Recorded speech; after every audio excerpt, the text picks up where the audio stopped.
大家好，我係灰仔，各位街坊好。今日要講嘅嘢，每一樣嘢都係新嘅，而且每一樣都比你想象中更深。第一，DNA 結果出爐，同時直接打爛咗關小姐喺電台講嗰番基因哲學論。第二，Danny 嘅外婆關小姐嘅媽媽何女士接受咗01獨家訪問。呢個訪問裏邊講嘅說話係整件事我睇過最令人心酸嘅內容。第三，咁我就深入研究咗曾先生嘅個人社交賬戶入邊嘅貼文，直接回答咗一個問題：佢哋嗰套反體制、反疫苗、反醫院嘅信念，係唔係因為 Lily 被帶走先形成嘅呢？答案係唔係，係 Danny 出世前已經計劃好嘅。第四，相識超過10年，3個孩子，2個人從來冇結過婚，今日終於知道佢哋自己點樣解釋呢個關係，逐樣講清楚，唔兜圈。先講 DNA 個結果，警方琴日正式公布 DNA 測試結果，證實 Danny 仔與被捕父母具血緣關係，係佢哋親生。近親疑問自此告一段落。但係呢個結果嘅本身其實唔係今日最重要嘅事，最重要係呢個結果同時打爛咗一件東西。關小姐喺電台講過番說話，而佢喺電台講嗰番說話係我聽過成件事最令人心寒嘅公開發言。阿曾先生就話愛個仔，所以要捍衛父母嘅私隱權，唔可以偏向兒童嘅權利。而關小姐就話驗 DNA 都未必證實到親生，仲話宗教原因係私人事務，唔需要透露。呢啲上一集我已經逐句拆解過，唔再重複。但係琴日 DNA 結果出咗，佢哋所有嘅哲學、所有嘅藉口，一份報告就打爛晒。關小姐係語文教育榮譽學士，係港大畢業生，係去過英國約克大學交流嘅準教師。佢唔係唔識，佢係知道自己講緊乜，用一個聽落去有道理但完全離題嘅論點，令討論無限兜圈，迴避一個好實際嘅法律程序。但係琴日科學報告光速出爐，一句說話就最終結晒所有嘅哲學。Danny 係你哋親生，你朝頭早講嗰20分鐘嘅哲學喺呢份報告面前係廢話，完完全全係廢話。DNA 確認之後，下一步係咩啊？曾先生已經簽署聲明書，同意將基因樣本送往瑞典，以驗證佢哋同阿 Lily 嘅親子關係。呢個係一個新嘅進展。如果瑞典發現化驗所確認親子關係，Lily 嘅出世紙問題有可能有突破，因為 Lily 至今仍然係一個無證孩子，連香港護照都冇。但係呢個進展係雙刃劍，一方面 DNA 確認可能係幫到 Lily 辦理出世紙，但另一方面香港政府以疏忽照顧兒童罪正式拘捕佢哋呢個記錄，瑞典一定會知。瑞典社福局本來已經因為 Lily 嘅照顧問題而接管，本來已經對父母嘅照顧能力存疑，依家香港政府親口確認呢2個人對一個嬰兒構成疏忽嘅照顧。喺香港唔係瑞典，係佢哋本地嘅政府。喺呢個背景之下，仲點叫瑞典放阿 Lily 翻嚟，要接阿 Danny 翻屋企，要過3關。疏忽照顧嘅刑事案件要有結果啦，社署要評估照顧能力啦，法庭要解除保護令，要帶 Lily 翻香港，要過嘅關只會更加多。依家講今日最重要嘅材料就係曾先生嘅個人社交賬戶。好多人問，喂，佢呢套咁極端嘅反體制、反疫苗、反醫院、反政府嘅信念，係咪因為 Lily 被帶走先有呢？係咪因為被欺壓而變成咁樣呢？係咁嘅話，或者都可以理解成為創傷後嘅極端反應。Lily 被帶走，所以變得好極端。但係貼文話俾我哋知唔係。Lily 被帶走係2023年底，阿 Danny 出世係2026年4月。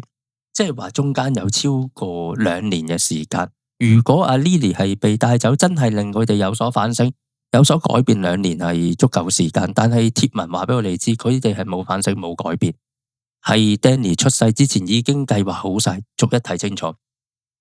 喺阿 Danny 出世之前大約6個月，即係2025年10月啦。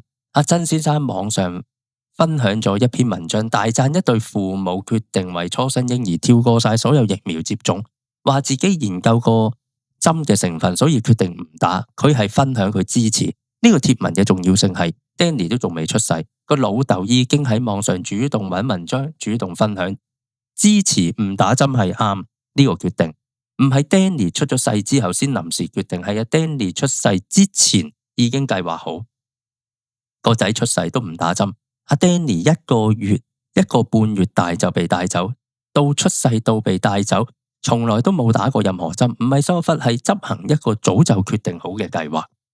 同一個月，佢分享咗一個海外推廣在家自學嘅組織貼文，入邊就話學校會花15000個小時教小朋友，話父母嘅信仰係過時唔重要，令到小朋友唔尊重父母，咁樣會令到小朋友反而容易被操控。相反，如果由父母係在家教小朋友咧，先唔會被操控。換句話講，學校就係洗腦，父母教先係正確。陳志雲喺電台問阿 Danny 將來讀書點算啦？佢就喺度兜圈話視乎技能同意願啦。但係網上早就表晒態，佢根本唔打算俾阿小朋友翻學，唔打算俾阿 Danny 仔翻學。學校係洗腦，會令到小朋友被操控嘅地方，只有父母親自教，小朋友先唔會被操控。咁即係話 Danny 將來係會被鎖喺屋企，由父母教，完全唔接觸外界嘅世界，唔接觸主流嘅教育，唔接觸同齡嘅小朋友，唔係唔知點算，係早就計劃好，而唔被操控呢個說法咧，本身就係一個好大問題。喺一個完全由父母主導、完全與世隔絕嘅環境長大下嘅小朋友，唔係叫做唔被操控，係只有一個聲音可以聽，只有一套世界觀可以接受。同樣係2025年10月，佢分享咗一篇對瑞典司法系統嘅批評文章，當時阿 Danny 都仲喺關小姐個肚入邊，阿 Lily 仍喺瑞典寄養嘅家庭，佢喺網上繼續收集瑞典法院係壞人嘅彈藥，繼續強化政府係迫害我哋嘅敘事，唔係因為新嘅事情發生，係一路都係咁。由 Lily 被帶走到 Danny 出世，佢對瑞典嘅態度從來都冇改變過，冇反省過，係繼續累積仇恨。咁喺 Danny 出世前大約5個月啦，佢又分享咗一條片，係一個助產士話醫院用整個體制去壓迫孕婦，強迫女性服從醫生。呢條片呢，就替佢哋喺在家方面提供咗理論嘅依據。醫院係欺凌，所以唔去。但我一件事喺呢條片係答唔到喎。有一件事，如果個醫院係欺凌，如果你唔去醫院，而嗰個小朋友有嚴重濕疹爛牙，出世後又冇任何身體檢查，咁呢個係對小朋友好啊，定係唔好？醫院係欺凌啊，但係小朋友個健康呢？呢個問題佢從來都冇答過。喺 Danny 出世後大約2個月，佢分享咗意大利一對老夫婦被法院裁定太老，因此失去咗小朋友嘅撫養權故仔。阿 Danny 啱啱出世都冇耐，佢已經收集法庭奪走孩子係錯嘅例子，為自己日後可能面對遭遇預先建立嘅輿論框架，係計劃好嘅，唔係被迫反應。你逐一睇晒嗰5個貼文咧，係一個清晰嘅畫面浮現。就係 Danny 出世之前，真山已經系統性地建立好整個反抗框架，反疫苗、反醫院、反主流教育、反瑞典法院、反認同政府奪走咗孩子係錯嘅。每一樣嘢都係 Danny 出世前幾個月準備好，唔係因為 Danny 係呢個計劃嘅一部分，而 Lily 只係呢個世界觀傷害咗嘅小朋友之一。Danny 係第2個，而第1個小朋友係因為呢個世界觀而走咗。然後今日係最令人心酸嘅一部分係外婆嘅訪問。Danny 嘅外婆關小姐嘅媽媽何小姐，琴日接受咗另一獨家訪問。先講翻外婆係咩人啦？阿何女士咧就年屆70，獨居長沙灣公屋，靠綜援為生。丈夫咧就喺12年前中風過身，佢自然咧大半身勞碌，做過各種工作，翻大陸車嘢啦、繡花啦，嚟到香港做餐廳，咩都做過，工作到60幾歲先退休。咁佢話我又冇文又冇化，呢句係外婆自己講。一個自然冇文化嘅婆婆。個女咧就係港大畢業生，曾經獲獎學金，又去過英國交流，係一個有見識有見地嘅人。外婆就喺訪問入邊講得好坦白，個女同阿曾生有文化有知識，所以個女嘅感情啊、婚姻、信咩宗教，佢一概唔知，亦無從干涉。無從干涉，唔係唔想，係覺得自己冇資格。一個靠綜援生活嘅阿媽，覺得自己冇文冇化，所以就覺得個女嘅做法有問題，都唔敢開口。但係有一件事，外婆做過。早幾年嗰陣呢，阿外婆每個月花超過1000蚊買中藥藥材去瑞典，因為個女要求幫阿 Lily 醫治牛皮癬，每個月超過1000蚊。一個靠綜援生活嘅婆婆，月入有限，每個月攞出超過1000蚊買中藥包好寄去瑞典。佢冇問點解，又冇拒絕過，佢係個個月都咁樣寄，唔係因為佢認同呢個做法，係因為個女開口要，佢就做，係一個媽媽對女嘅方式，唔係話對，唔係話錯，就係做。然後係 Danny 仔出世，外婆都係透過新聞先知道自己多咗個孫仔 Danny 仔。唔係個女親口講，唔係話電話通知，唔係任何形式嘅主動告知，係睇新聞。外婆話關小姐從英國返港後呢，佢曾經去過秀茂坪探望，話入去睇過，哇，間屋好舊啊，環境唔係咁好。但係個女大肚唔聲唔聲，外婆係後來先知道，一個阿媽去探個女，個女又大肚，但係又唔話俾阿外婆知。然後阿 Danny 出世，外婆又係睇新聞先知道。訪問入邊，當記者問到 Danny 嘅去向，外婆話唔使問我，我都要見噶啦，有得見就見，係咪？我要請大家聽清楚呢句，呢句唔係憤怒，唔係指責，唔係心碎嘅哭訴，係一個70歲嘅婆婆講到自己想見個孫仔用嘅語氣，唔使問我，我都要見噶啦，係廢話，當然想見。但係呢句廢話係一個婆婆講，對象係一個從新聞先知道存在嘅孫仔。呢句說話嘅無奈唔需要任何解釋。對於個女被捕，外婆直言擔心又係咁，既來之則安之，我都習慣咗噶啦呢啲嘢，我又唔知佢犯咗咩天條大罪，又係定係小意思，都唔到我擔心啊。你聽清楚呢句說話入邊最沉重幾個字就係，我都習慣咗，我都慣咗噶啦。一個媽媽話自己慣咗個女出事，唔係今日先發生，係一次又一次慣咗。外婆話個女去咗外國咁多年，佢都從未見過個女做過嘢。平時自己有錢就俾個女，平時自己有錢就俾個女，唔係指責，係支持個女嘅方式。一個靠綜援生活嘅婆婆，個個月寄中藥，有錢就俾，但係個女生小朋友，佢要靠睇新聞先知。而且外婆就話佢從來都冇見過 Lily，佢係從來都冇。而阿 Lily 依家大概4、5歲，喺瑞典寄養家庭生活。外婆係喺Lily 出世到今日，佢從來冇見過呢個孫女。阿關小姐就話，自2023年12月6日，佢都冇同阿 Lily 見過面或者通話，淨係靠照片同寄養家庭嘅報告知道個女嘅生活。一個媽媽要靠照片知道個女嘅生活，一個阿婆要靠新聞先知道有孫仔，靠乜嘢先知道有個孫女呢？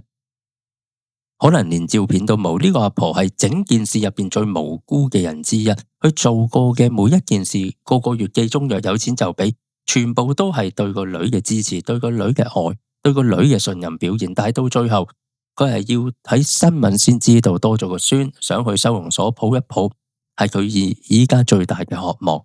然後係相識10年不婚嘅謎底啦。曾先生同關小姐相識超過10年，3個小朋友，3個國家，3場官司，從來冇結婚。關小姐接受訪問透露咧，佢話佢哋依家傾向維持合作關係，話小朋友會喺雙方互相支持或者協助下健康成長。合作關係唔係夫妻，唔係情侶，唔係伴侶，係合作關係。而阿曾先生喺訪問入邊都稱關小姐嘅字眼係我嘅拍檔。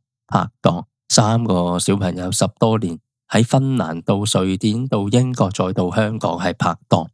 唔結婚係個人選擇，呢個唔係問題。但係呢個合作關係拍檔呢個講法呢，係整合成件事，令人唔敢問一個問題：呢段關係入邊兩個人係點樣運作？係平等嘅合作啊，定係一個主導，一個係跟隨？